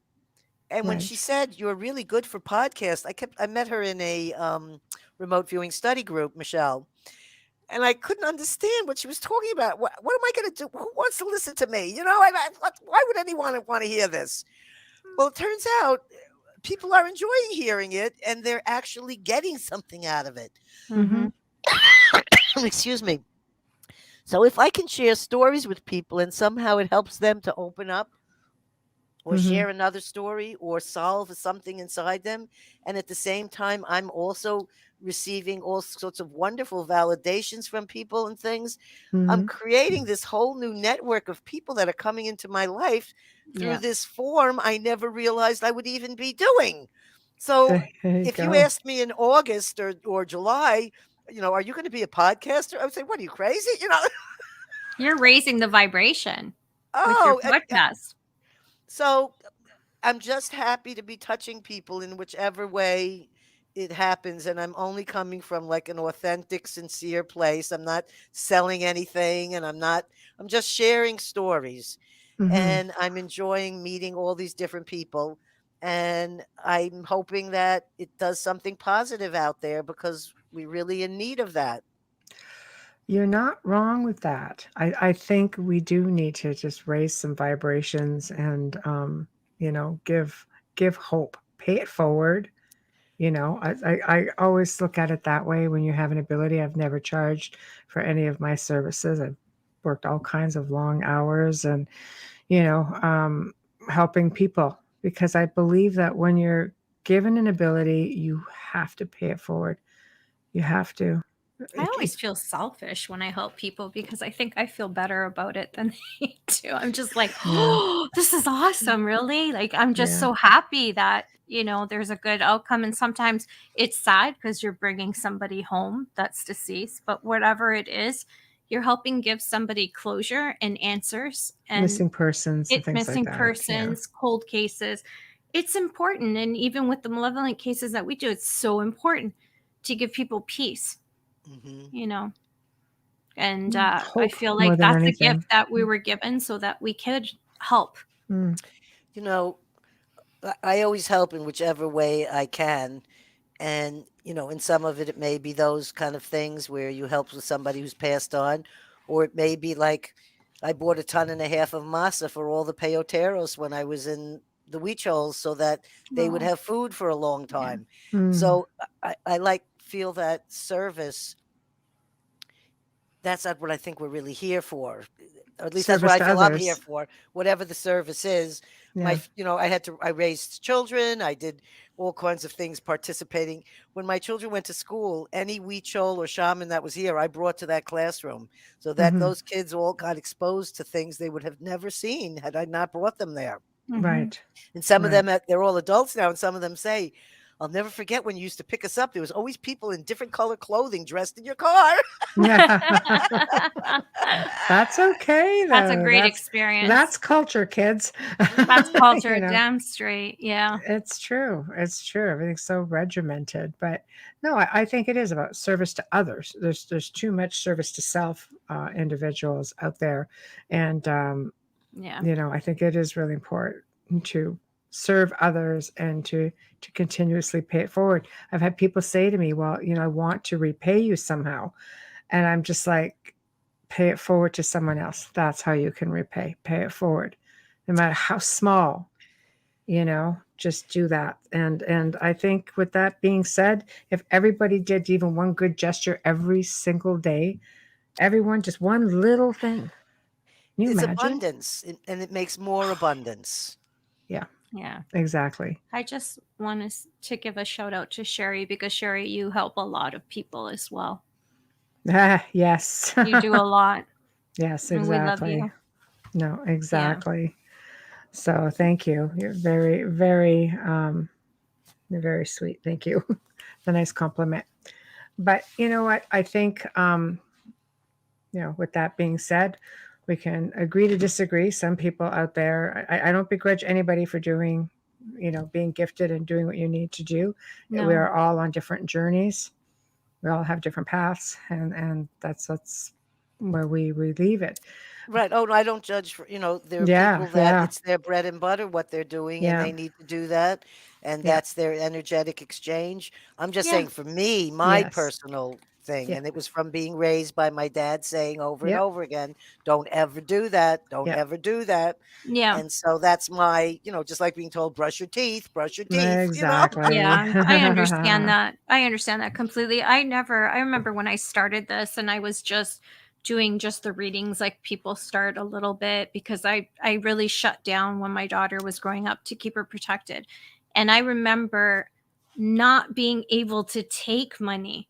And I don't criticize anyone who does. No, I no. just didn't feel comfortable. I felt sick, physically ill taking Hmm. it. And then I started asking them to donate it to charity because I do a lot of bereavement reads for people who've lost their children. And I would always say to them, well, Oh, just put it towards Sick Kids Hospital or put it towards whatever charity, you feel comfortable with. Mm, that's a Yeah. noble position for you to take because that's one of the, I believe, the biggest, hardest losses to Oh, experience. it's Uh, heartbreaking. and it's very heartbreaking. mm. Yeah, it is. So my hat's off to you because that's Oh not an my easy gosh. one to No, no, to no, go no, into. no, no. I'm just doing what feel I'm told to do. But thank you. No, that's a Hmm. huge compliment coming from you. It's that No, true? It's not. seriously. Oh, Yeah. So it's hard. Yeah. what's next for Gail? The book, Well, aside from the book. I want the book to, like the book to happen. Also because I just need to get it done. Like I'm Mm, tired of sitting around. I need to, put that. I like to finish everything that I start. yeah, Mhm. yeah. So I would like to do that, and I, when travel becomes available again, I want to zip back to Mongolia and see all my friends there.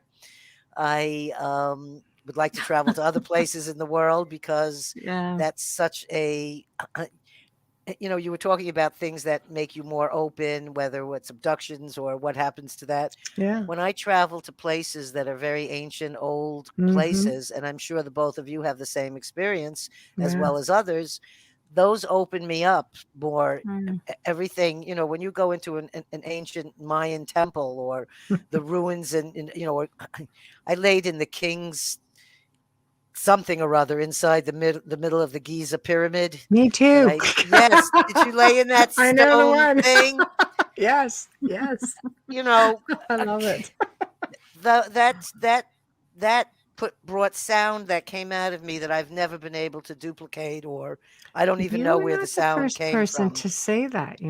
I just Freddie laid in there Stillbucket and said the just same thing. With a sound? Wow. Yes, I opened my mouth and the sound came out, a Oh, long I remember sound. Freddie saying that. Yeah. it's true. It's just And one heck of a some power place. yeah, very powerful places. So You when they would love talking to him. go to powerful places, powerful things happen to me. Right, Mhm. I'm like a sponge or something. I don't know. right. Yeah. That's Conduit. okay though. Conduit too. That's Yeah. okay. So I mean, yeah, hopefully the world will get into a more peaceful place. So I know I'm itching to get back to traveling, and Mm. there's a whole world to explore. There And I is, and feel like, beside that, I live on 15 acres of apple trees out Oh. here in Sonoma County, and I've spent most of this entire I have processed incredible amounts of food into jams and jellies and dried foods and frozen Yeah. things, and Cider and so I have an apple press. I'm just saying, so my my other girlfriend used thing. to have an orchard. I loved it when she lived there. Oh, it's a pretty great thing to raise. I Yeah. raised all my. I've lived in this house now for almost 45 years, wow. so Oh, I've been on nice. this land for 45 years. I was initiated as a shaman here. My dad's ashes are here. I mean, the Oh. land is a very, and it's covered with something called sandy loam soil. So you Hmm. just stick anything in the ground and And it everything grows. grows. Right. So the other Oh, thing that amazing. I would say would be in my futures is that I'm doing all these things on my property to make it as most self-sufficient as it can be. We have all solar. panels for all Nice. our Off the grid. electricity.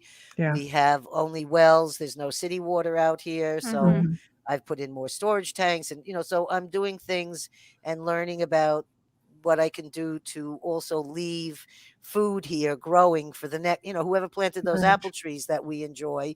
Now I want them to Mhm. be able to have figs or whatever things we Oh, have lemons, yum. and also the climate is changing. So certain fruits that did very well here Yeah. aren't doing as well. And then certain fruits that were struggling are doing very well now. So Right. like we had Mhm. incredible amounts of peaches, but all of a sudden we don't have any plums. So Right. You need to grow it's cactus pears.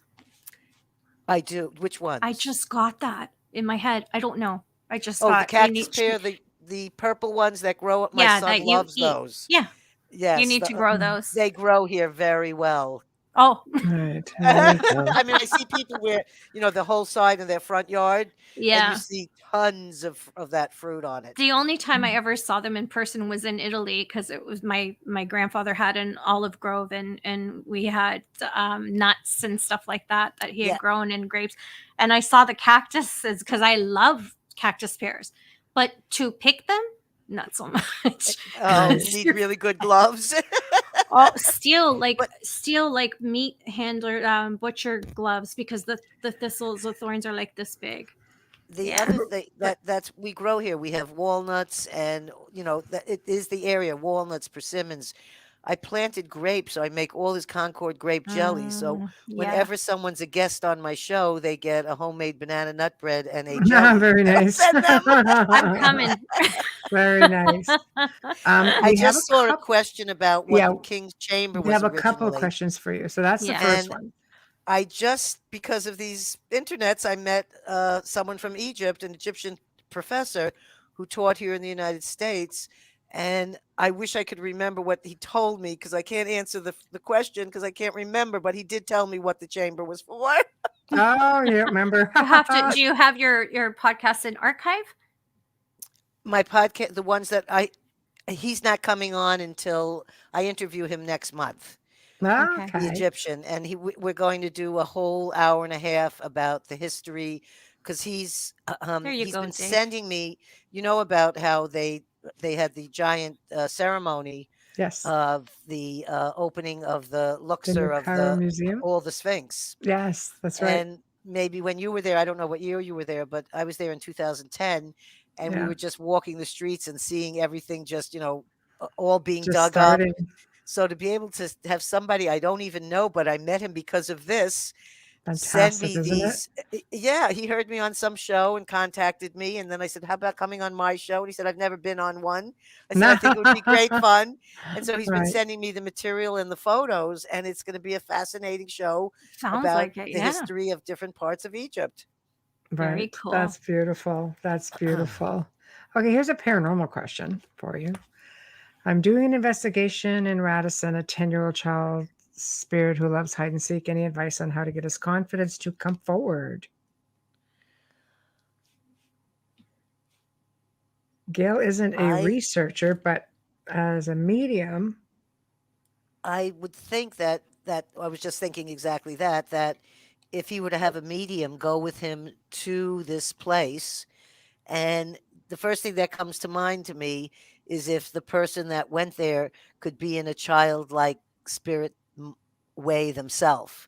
Not entering as a researcher, not entering as somebody that's trying to investigate, but right, entering someone as with a childlike spirit with them. I don't mean being a spirit, but I mean being childlike in their hmm, mediumship. That right, maybe that would be a way, maybe bring a couple of toys with them or something a 10-year-old might. Yeah. And leave them there. Don't take them Yeah, back. yeah, and don't then take them just away. Don't and take them also away. the Leave them there. right, and also Yeah. the same kind of approach of, I'm not I'm just here to just let you know that I'm here if we would like to play together. That's what comes up for me. Right. Something very gentle and not intrusive. Because they're still children, Your children. Exactly. children Yeah. without bodies, You still have to get on children. their level. And if you Exactly. know what year that spirit is from, try and focus and use that as well going in. But very important. I know we had this discussion that please don't take the toys back. If you're bringing toys, leave them there, because it might take you more than one time to communicate with them. They may not trust you the first You time. don't give any child a toy and take it away. No. That No. simple. So, well, we are coming to the top of the hour. So this is the part of the show where you tell everybody how to find you Mhm. and I when and figured an where. easier way for them to find me now. Wow, okay. And I have to say, because, well, I'm really new at this, as I told you. So I couldn't even get onto the That's okay. StreamYard. So I'm not professional. That's all right. No, That's you all had right. it. You just didn't realize you didn't exit the last one. You had it though. What is it? So- I thought you did fine. What? Oh, I forgot what you just asked me now that I No. how to contact me. So instead of giving you all the different things, my beautiful, wonderful daughter made me a fantastic website. Mhm. My son made the music on my podcast shows. Oh, And I have like 10 really fine stories that are published on medium.com. So if you just go to my website, a small medium at large.co. a small or A. small medium? No, it A has to small. be Okay. a small medium at medium. large I'll dot put that on our co site. is my website.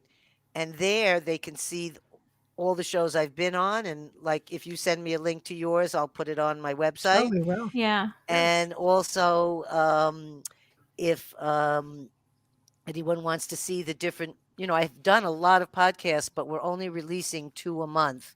We're doing it Right. every other Wednesday. So there's 9 shows there right now on the website. There'll be another one Okay. coming out this Wednesday in January with Nick Cook. And that would really be the place they could find everything, like a one-stop shop if they want to read a story. Also there, they'll find photos of the Huichol Indians and photos of the Mongolian shamans. So Very there'll be nice. nice things to see there. So a small medium at atlarge.co. CO. Okay. I've got Not that. I'll put that right, on our because there's another person out there that's small, medium, at large, but she's not A and she's COM. and she's not So- you. Right. And she's not me. you. That's right. Right. If they type in anywhere, Gail, Gail Hayssen, Hayssen, that'll also take them to those places. Okay. Perfect. Thank you. Perfect. Well, it was such a pleasure having you on. You're so much fun. You're delightful. You're still that thank flower you. girl, just saying. Yeah. You're very cool. So wow. It was really a pleasure. And we would love to have you on again. Well, that would as we be get into the wonderful. new year. I'm going to tell my brother that I met a real flower child, because that's That's what right. he calls me. He calls me a That's flower right. child. I'm going to tell him I met a real one. That's Well, it. you're both Exactly. beautiful women, so it's very nice to meet you both. You're Thank amazing. you. I am so honored right now. You have no idea. Thank you so much. Not sure Yeah. why, but I'm glad. No. You're fantastic. It's all very good. It's all very good. So thank you very much again for joining us. And I will be in touch and have a happy new year. Happy New Year to you guys too. All right, darling. Thank you. Okay. Good night. Good night. Bye. Good night. Bye. Bye. Thank you. Thank You're you. welcome. Really fun time. Thank you. That was great. Well, we've come to the end of another fantastic segment. That was really a lot of fun. Took us a little bit to get her on, but wow, it was well worth the wait. So thank you everyone who joined us in chat. You guys always make it so much more fun, just saying.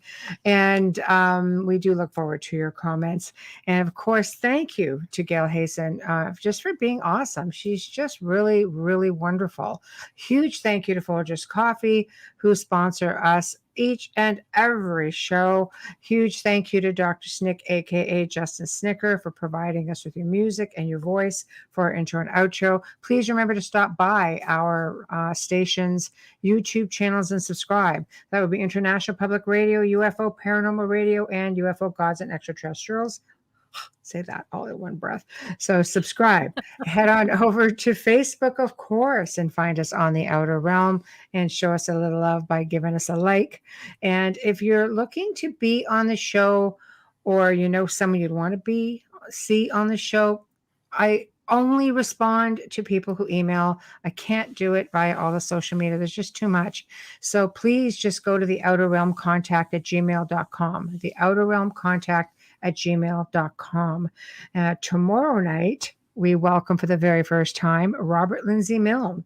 You may have seen him on a few other shows. He's doing the circuit now. He seems like a lot of fun, and I'm sure we're going to have a good time with him. He's going to be talking about psychic gifts, astrology, predictions, I'm told. So that's going to be a lot of fun. So until then, y'all behave, and we are going to see you tomorrow night. I hope, guys, I hope you're going to come in. So thank you. Good night, and see you tomorrow.